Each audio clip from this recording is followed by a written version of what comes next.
Assalamualaikum warahmatullahi wabarakatuh.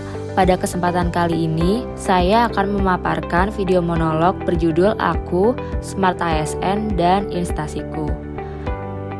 Pertama-tama perkenalkan, nama saya Fadila Yunani. Jabatan saya ialah pengawas perdagangan berjangka komoditi. Saya ialah peserta pelatihan dasar calon pegawai negeri sipil pemerintah Provinsi Kalimantan Selatan golongan 3 tahun 2022 dengan angkatan 35, kelompok 4, dan NDH 33. Video kali ini berisi tentang profil instansi, visi moto dan misi, struktur organisasi, tugas dan fungsi, jenis pelayanan, standar pelayanan, keterkaitan tugas dengan tujuan, dan yang terakhir ialah ulasan. Di instansi saya yaitu Dinas Perdagangan memiliki tugas melaksanakan urusan pemerintahan yang menjadi kewenangan daerah dan tugas pembantuan di bidang perdagangan. Dinas Perdagangan memiliki visi yakni mewujudkan perdagangan yang kondusif dan berdaya saing menuju masyarakat Kalimantan Selatan yang mapan atau mandiri dan terdepan. Dan Dinas Perdagangan juga memiliki misi, yaitu meningkatkan sistem distribusi bahan pokok dan strategis serta pengembangan pasar produk dalam negeri, meningkatkan pengawasan perdagangan dan perlindungan konsumen, dan juga meningkatkan daya saing perdagangan produk daerah dalam memasuki pasar global. Fungsi dari Dinas Perdagangan ialah perumusan kebijakan teknis di bidang perdagangan, koordinasi pelaksanaan kebijakan pengembangan produk ekspor dan impor, koordinasi pelaksanaan kebijakan distribusi perdagangan barang kebutuhan pokok, barang penting, koordinasi pelaksanaan kebijakan pengawasan peredaran dan perlindungan konsumen, pembinaan pengawasan dan pengendalian unit pelaksanaan teknis, dan pengelolaan dan kegiatan kesekretariatan. Kemudian Dinas Perdagangan memiliki tugas yaitu 1. Mengkoordinasikan, membina, mengawasi, dan mengevaluasi perumusan kebijakan teknis bidang perdagangan. Kedua, mengkoordinasikan, membina, mengawasi, dan mengevaluasi pelaksanaan kebijakan teknis pengembangan produk ekspor dan impor.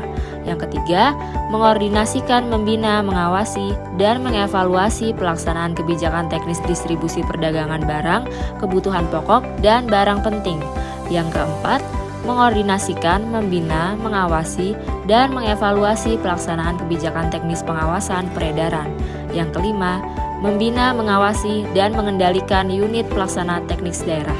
Yang keenam, membina, mengawasi, dan mengevaluasi pengelolaan kesekretariatan.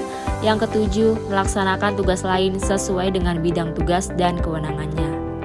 Kemudian ini dia struktur organisasi Dinas Perdagangan Provinsi Kalimantan Selatan yang saat ini Kepala Dinas Perdagangan Provinsi Kalimantan Selatan yang menjabat ialah Dr. Andes H. Birhasani MSI. Kemudian saya akan membahas pelayanan-pelayanan apa saja yang terdapat pada bidang saya, yaitu pada seksi tertib niaga. Yang pertama ialah pengawasan bahan berbahaya. Biasanya pengawasan ini dilakukan di rumah sakit dan bahan berbahaya yang diawasi ialah formalin.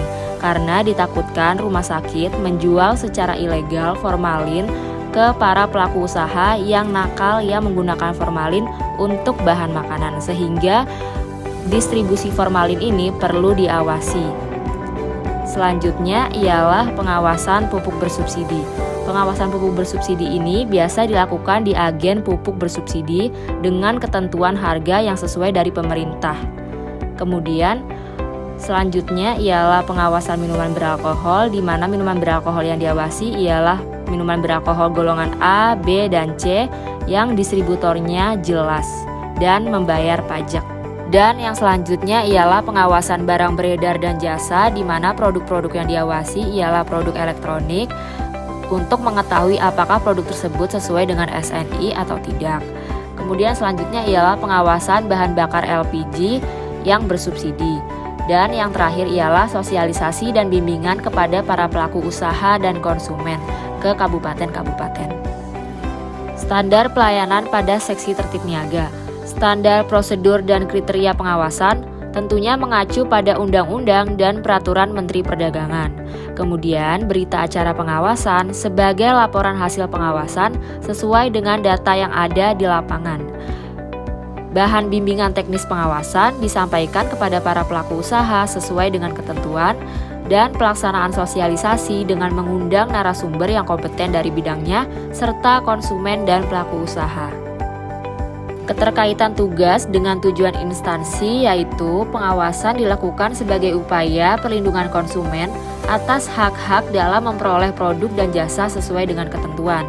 Kemudian menekan jumlah barang yang tak sesuai ketentuan sehingga meminimalisir efek negatif dan kerugian konsumen.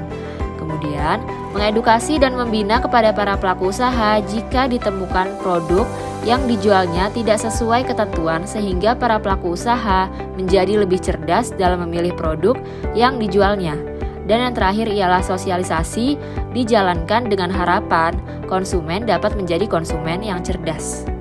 Ulasan sesuai dengan SMART ASN yaitu berintegritas tinggi, kompeten, dan profesional di bidang kerja, berwawasan global dengan pemahaman yang baik, serta memiliki etika berperilaku yang santun dan ramah akan mendorong peningkatan kinerja dalam pelaksanaan tugas.